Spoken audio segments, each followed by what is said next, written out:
Isang 4.6 magnitude na lindol ang tumama malapit sa Sarangani, Davao Occidental, Pilipinas ngayon noong 17 ng Hulyo, 2026 sa 1:05 lokal na oras, o noong 16 ng Hulyo, 2026 sa 16:46 Coordinated Universal Time.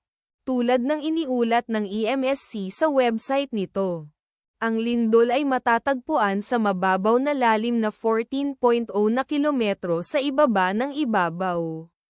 Sa mga coordinate latitude 5.24 at longitude 125.32.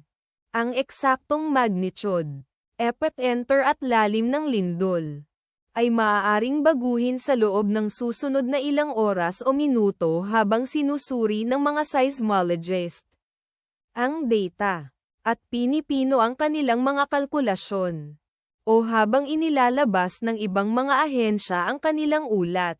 Kabilang sa mga bayan o lungsod na malapit sa sentro ng lindol ang Sarangani, Davao Occidental, na matatagpuan sa 70 kilometers, o humigit kumulang 43.4 milya mula sa sentro ng lindol.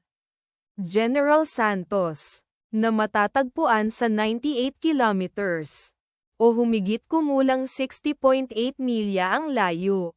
Ang inirerekomendang pagkilos ay maging mapagbantay para sa mga posibleng aftershocks na maaaring mangyari.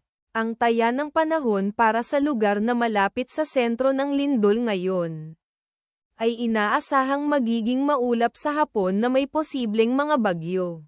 Ang bilis ng hangin aabot sa 9.8 miles per hour. Mula sa timog, ipagdasal natin na ang lindol na ito ay hindi magkaroon ng malaking epekto sa ating mga kapatid doon. At wala ng lindol. Amen.